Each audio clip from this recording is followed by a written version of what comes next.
bahkan haram. Suatu saat Ibnu Hajar yang punya pandangan seperti itu diundang ke acara seperti yang kalian lakukan ini. Karena yang undang itu adalah seorang sahabatnya dan ulama juga, yang mau nggak mau beliau datang. Sampai di tempat itu ternyata dibacakan maulid Nabi Muhammad SAW. Katakanlah maulid Habsyi atau yang lainnya. Sampai kemudian seperti kebiasaannya para orang-orang Nahdiyin, maka ketika qiyam asrakal mereka berdiri semuanya, termasuk beliau Ibnu Hajar al-Haytami. Ketika rebana dipukul, musik yang mengiringi salawat itu kemudian disenandungkan, Ibnu Hajar al-Haytami ikut bergoyang, ikut juga menikmati daripada lantunan salawat kepada Nabi Muhammad SAW. Ikut juga bergoyang sampai selesai acara. Ketika selesai acara, datanglah seseorang ulama juga, sama-sama orang alim, datang kepada Ibnu Hajar. Ya Syekh, katanya, bukankah engkau itu adalah orang yang mengharamkan dan membid'ahkan pembacaan maulid Nabi? Lalu kenapa engkau kemudian datang ke tempat ini? Bahkan kami melihat engkau betul-betul menikmati acara ini. Sampai-sampai kami melihat engkau berdendang dan bergoyang di dalam membaca salawat kepada Nabi Muhammad SAW. Ibnu Hajar al-Haytami kemudian berkata, kata beliau, iya benar. Kemarin aku telah mengharamkan dan bahkan membid'ahkan acara maulid Nabi. Apalagi sampai berdiri asrakal-asrakalan itu. Tapi semenjak saat ini, demi Allah, aku tidak akan pernah lagi mengharamkan.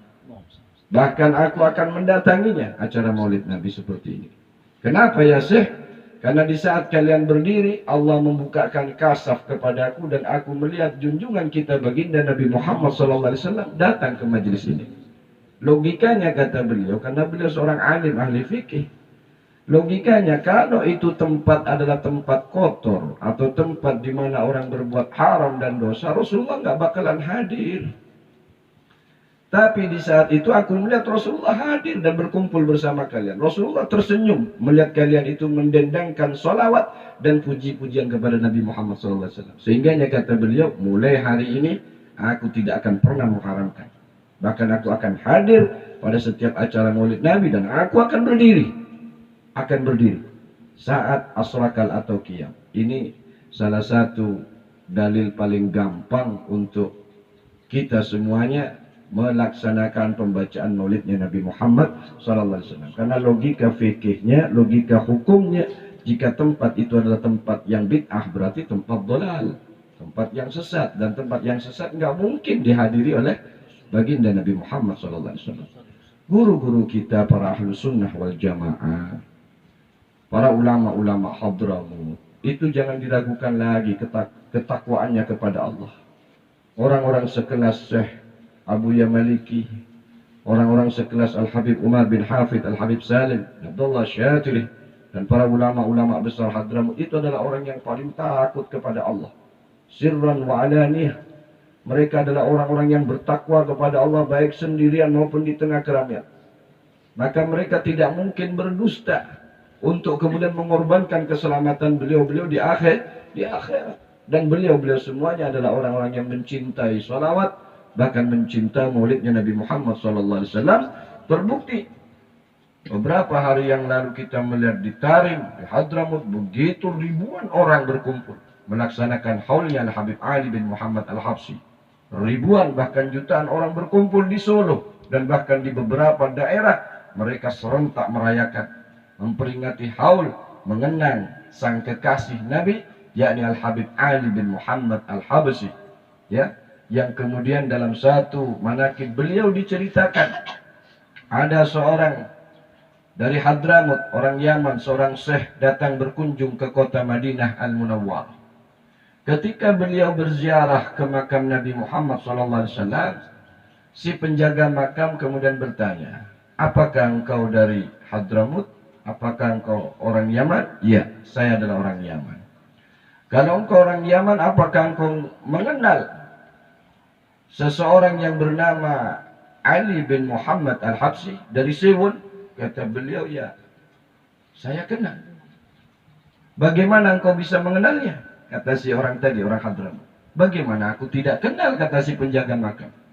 Setiap kali jam 3 malam aku datang untuk membersihkan makam Nabi Muhammad SAW, langkahku terhenti. Karena aku melihat Ali bin Muhammad Al-Habsyi lagi berbincang-bincang dengan Sayyidil Mursalin, Sayyidina Muhammad SAW.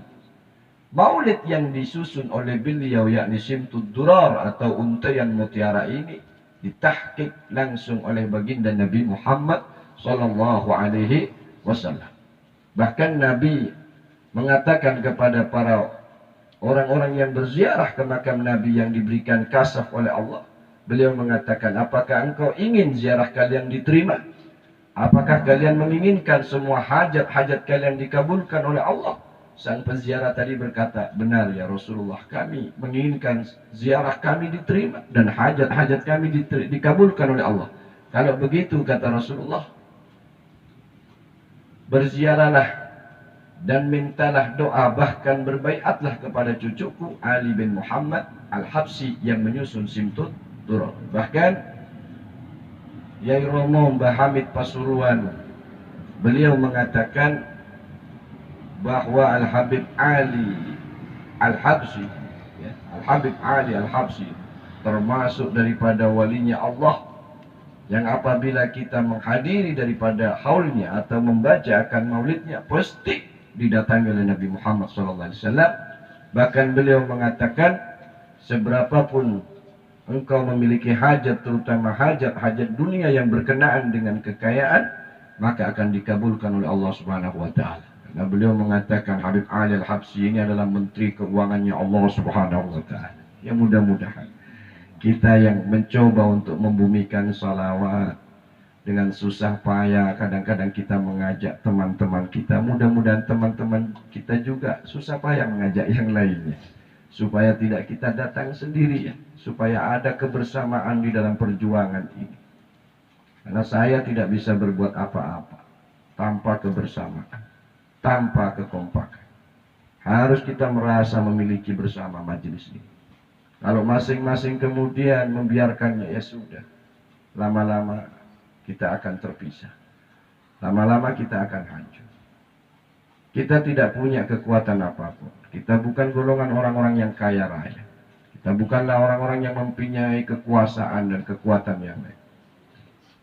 Yang kita miliki hanyalah silaturahim.